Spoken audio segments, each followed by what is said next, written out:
Hello friends, welcome to exam prep channel.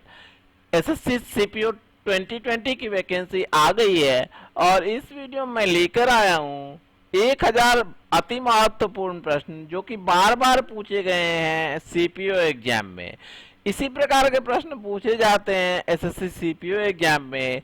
ये आपके exam के लिए बहुत ही इंपॉर्टेंट है दोस्तों, तो आप इन प्रश्नों को अच्छे से याद कर लें। साथ ही आप इन प्रश्नों के पीडीएफ भी डाउनलोड कर सकते हैं, लिंक है डिस्क्रिप्शन में, वहां जाके आप इन सारे प्रश्नों के पीडीएफ डाउनलोड कर सकते हैं।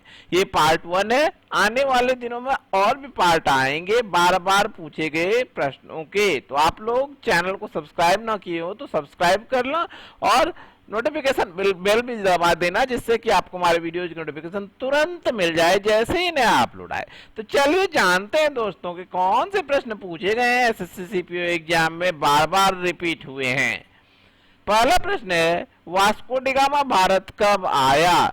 तो वास्को डी गामा भारत कब आया था? तो दोस्तों वास्को डी गामा भारत आया था 1498 ईस्वी में। कब आया था?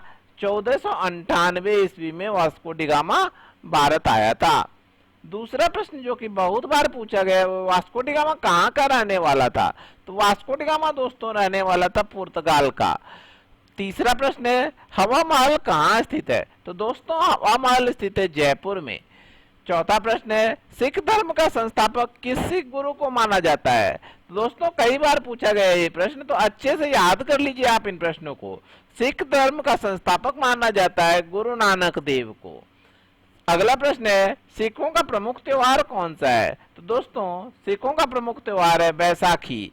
बैसाखी सिखों का प्रमुख त्योहार है। लौह पुरुष किस महापुरुष को कहा जाता है? तो आपको तो पता होगा कि लौह पुरुष के नाम से जाने जाते हैं सरदार वल्लभ भाई पटेल।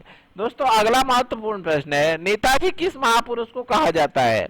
नेताजी कहा जाता है सुभाष चंद्र बोस को। अगला प्रश्न है दोस्तों, दिल्ली स्थित लाल बहादुर शास्त्री की समाधि का क्या नाम है? तो दिल्ली में जो लाल बहादुर शास्त्री की समाधि है ना दोस्तों, उसे जाना जाता है विजय घाट के नाम से। अगला प्रश्न है, महाभारत के रचयिता कौन है? तो दोस्तों महाभारत के रचयिता है महर्षि वेदव्यास। ये प्रश्न एसएससी के सभी एग्जाम्स में पूछे गए हैं बार बार, कभी किसी वर्ष सीपीओ में पूछे गए हैं, कभी सीजीएल में पूछे गए हैं, कभी सीएचएसएल में पूछे गए हैं। ऐसे ये प्रश्न पूछे गए हैं, एसएससी एग्जाम के इंपॉर्टेंट क्वेश्चन है ये। अर्थशास्त्र नामक पुस्तक किसने लिखी? तो ये पुस्तक लिखी गई चाणक्य अर्थात कौटिल्य के द्वारा। अगला प्रश्न है, भारत रत्न उस्ताद बिस्मिल्लाह खां किस वाद्य यंत्र के वादन में विख्यात रहे हैं? तो दोस्तों बिस्मिल्लाह खान जो थे ये शहनाई के प्रसिद्ध वादक थे, इन्हें भारत रत्न भी मिला हुआ है। भारत के अंतिम गवर्नर जनरल कौन थे? तो भारत के अंतिम गवर्नर जनरल थे सी राजगोपालाचारी। भिलाई इस्पात संयंत्र का निर्माण किस देश के सहयोग से किया गया है? दोस्तों बहुत इंपॉर्टेंट प्रश्न है, बार बार पूछा जाता है। तो ये किया गया था यूएसएसआर अर्थात सोवियत रूस के सहयोग से। याद रखेंगे दोस्तों, पूछा जाता है काफी बार। उत्तरी ध्रुव में भारत के अनुसंधान केंद्र का क्या नाम है? तो उत्तरी ध्रुव में जो भारत का अनुसंधान केंद्र है उसका नाम है हिमाद्री। अगला प्रश्न है दोस्तों, विश्व में माउंट एवरेस्ट पर चढ़ने वाली प्रथम महिला कौन थी? तो माउंट एवरेस्ट पर चढ़ने वाली प्रथम महिला का नाम है जुंको तेबई। कहाँ की थी ये? तो ये थी जापान की।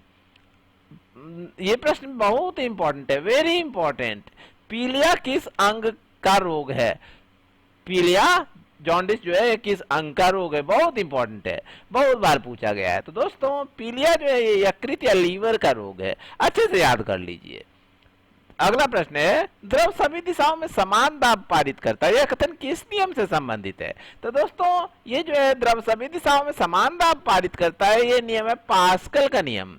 अगला प्रश्न है दोस्तों, क्लोरोफिल का खनिज घटक क्या है? तो क्लोरोफिल में जो घटक पाया जाता है सेंट्रल एटम जो है वो है मैग्नीशियम। क्या है दोस्तों? मैग्नीशियम। क्लोरोफिल क्यों जरूरी है? तो प्रकाश संश्लेषण के लिए क्लोरोफिल बहुत जरूरी है, इसी के सहायता से पौधे जो है वो अपना भोजन बनाते हैं दोस्तों। ठीक है दोस्तों।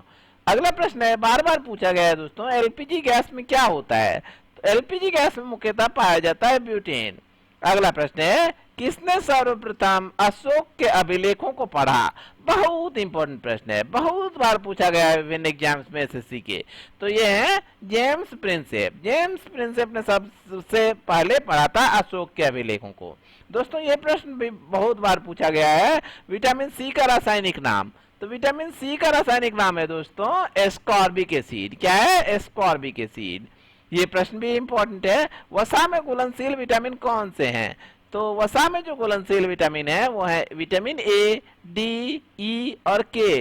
याद रखिएगा दोस्तों, ए, डी, ई के वसा में घुलनशील विटामिन, और जल में घुलनशील विटामिन है दोस्तों विटामिन बी और सी।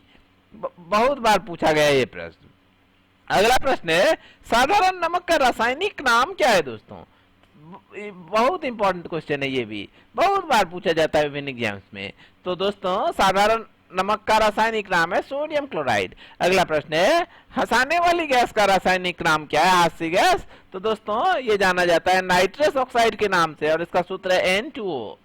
धोवन सोडा का रासायनिक नाम, कपड़े धोने की जो सोडा होता है उसका रासायनिक नाम, तो इसे जानते हैं सोडियम कार्बोनेट के नाम से, Na2CO3। अगला प्रश्न है दोस्तों, पीतल किन दो धातुओं का मिश्रण है? बहुत इंपॉर्टेंट है, बार बार पूछा जाता है। तो दोस्तों पीतल जो है ये तांबा और जस्ता का मिश्र धातुओं का मिश्रण है। अगला प्रश्न है दोस्तों, कैल्सीफेरॉल किस विटामिन का रासायनिक नाम है? तो दोस्तों कैल्सीफेरॉल नाम है विटामिन डी का। और विटामिन डी भी कहां से प्राप्त होती है? तो सूर्य की ऊर्जा से, सूर्य की रोशनी से हमें विटामिन डी की प्राप्ति होती है। अगला प्रश्न है दोस्तों, नेत्रदान में नेत्र के किस भाग का दान किया जाता है? दोस्तों ये प्रश्न बहुत बार पूछा गया है, तो अच्छे से याद कर लीजिए, इस प्रश्न को बार बार पूछा जाता है। तो ये नेत्रदान में जो भाग दान किया जाता है वह कोर्निया। अगला प्रश्न है दोस्तों, किस विटामिन में कोबाल्ट होता है? बहुत इंपॉर्टेंट है। तो कोबाल्ट पाया जाता है दोस्तों विटामिन B12 में। किस में पाया जाता है? विटामिन B12 में। कोशिका का पावर हाउस किसे कहा जाता है? तो दोस्तों कोशिका का पावर हाउस कहा जाता है माइटोकॉन्ड्रिया को। यहीं पे सबसे ज्यादा एनर्जी रिलीज होती है, एनर्जी फॉर्मेशन होती है, इसीलिए इसे दोस्तों कोशिका का पावर हाउस कहा जाता है। कंप्यूटर के जिस भाग को हम स्पर्श कर सकते हैं वो क्या कहलाता है? तो जिस भाग को हम छू सकते हैं वो कहलाता है हार्डवेयर। कैंसर के उपचार में प्रयुक्त उत्कृष्ट गैस कौन सी है? तो कैंसर के उपचार में जो गैस प्रयुक्त होती है वो है रेडॉन। कौन सी है? रेडॉन। अगला प्रश्न है दोस्तों, मोनेजाइट बालू में कौन सा खनिज पाया जाता है? ये जो क्वेश्चन है दोस्तों ये एसएससी एग्जाम से बार बार रिपीट होते हैं, तो अच्छे से याद कर लीजिए आप लोग इन प्रश्नों को। तो मोनेजाइट बालू में जो खनिज पाया जाता है वो है मुख्यतः थोरियम। शरीर में सबसे बड़ी अंतःस्रावी ग्रंथि कौन सी है? तो शरीर में जो सबसे बड़ी अंतःस्रावी ग्रंथि है दोस्तों वो है थायराइड। और सबसे बड़ी ग्रंथि कौन सी है? तो सबसे बड़ी ग्रंथि है दोस्तों लीवर। ये भी पूछा जाता है बार बार, याद कर लीजिएगा इस प्रश्न को भी। अगला प्रश्न है दोस्तों, संसार का विशालतम स्तनधारी कौन सा है? तो संसार में जो सबसे बड़ा स्तनधारी है दोस्तों वो है व्हेल मछली। ब्लड ग्रुप की खोज किसने की थी? तो ये की थी कार्ल लैंडस्टीनर ने। एल्यूमिनियम का प्रमुख अयस्क का नाम बताना है दोस्तों। तो दोस्तों एल्यूमिनियम का जो प्रमुख अयस्क है वो है बॉक्साइट। पहला कृत्रिम उपग्रह कौन सा था? तो ये था दोस्तों स्पुतनिक। कौन सा था? स्पुतनिक। किस उपकरण द्वारा यांत्रिक ऊर्जा को विद्युत ऊर्जा में परिवर्तित किया जाता है? मैकेनिकल एनर्जी को दोस्तों इलेक्ट्रिकल एनर्जी में कौन सा उपकरण चेंज करता है? तो ये है दोस्तों डायनेमो। कौन सा उपकरण है? डायनेमो। पूछा जाता है डायनेमो के बारे में कि ये क्या करता है? तो यांत्रिक ऊर्जा को विद्युत ऊर्जा में परिवर्तित करता है। कंप्यूटर की अस्थायी स्मृति क्या है? Temporary memory. तो ये है दोस्तों रैंडम एक्सेस मेमोरी। पानी का घनत्व अधिकतम किस तापमान पर होता है?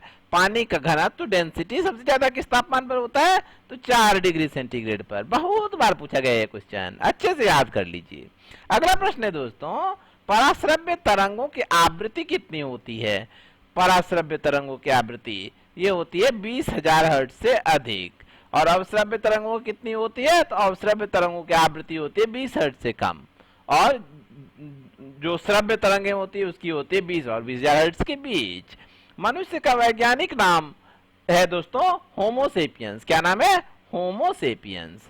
ब्रिटिश संसद के लिए चुने जाने वाले पहले भारतीय कौन थे? तो ब्रिटिश संसद में जो पहले भारतीय चुने गए थे वो तो दादा भाई नौरोजी। बहुत बार पूछा गया ये प्रश्न भी, अच्छे से याद कर लीजिए इस प्रश्न को। भारत में ब्रह्मा जी का एकमात्र मंदिर कहाँ स्थित है दोस्तों? तो ये स्थित है राजस्थान के पुष्कर में। एक ही ब्रह्मा जी का मंदिर है, वह पुष्कर में स्थित।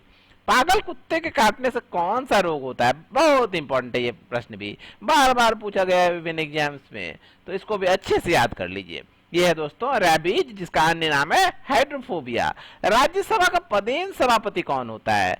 अर्थात ex officio chairman of Rajya Sabha, तो ये होते हैं उपराष्ट्रपति। उपराष्ट्रपति जो होते हैं वो राज्यसभा के पदेन सभापति होते हैं। दोस्तों अगला प्रश्न है जो बहुत बार पूछा गया है, वो 2 बार नोबेल पुरस्कार प्राप्त करने वाले प्रथम व्यक्ति कौन है? तो दोस्तों इनका नाम है madam Marie Curie. Marie Curie का नाम सुना है ना आपने? बहुत इंपॉर्टेंट है, बार बार पूछा जाता है प्रश्न, अच्छे से याद कर लीजिए। अगला प्रश्न भी बहुत इंपॉर्टेंट है, वो है सार्क अर्थात दक्षेश का मुख्यालय कहाँ है? तो दोस्तों दक्षेश का मुख्यालय स्थित है काठमांडू में, नेपाल की राजधानी है ये। अगला प्रश्न है दोस्तों, प्रथम परमवीर चक्र विजेता कौन थे? तो प्रथम बार जिनको परमवीर चक्र दिया गया था, अर्थात पहले सबसे पहला परमवीर चक्र जिन्हें दिया गया था दोस्तों, वो है मेजर सोमनाथ शर्मा। दोस्तों ये प्रश्न एसएससी सीपीओ में बार बार पूछे गए हैं, एसएससी के विभिन्न एग्जाम्स में रिपीट होते रहते हैं, तो आप लोग इन्हें अच्छे से याद कर लीजिए। 1 बार 2 बार देखिए वीडियो को, आपको याद हो जाएगा।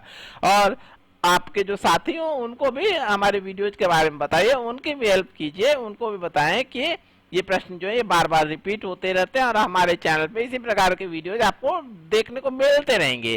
साथ ही आपको चैनल पे मैथ्स, रीजनिंग और इंग्लिश की भी वीडियोज मिला करेंगे रेगुलर बेसिस पे। तो दोस्तों यदि अभी तक आपने चैनल सब्सक्राइब ना किया है तो जल्दी सब्सक्राइब कर डालिए और घंटे के निशान को दबा दीजिए, जिससे कि आपको हमारे वीडियो की नोटिफिकेशन मिलते रहे दोस्तों। ठीक है दोस्तों, मिलेगा अगले वीडियो में बहुत जल्दी एक नई और आपके काम की जानकारी के साथ। धन्यवाद दोस्तों।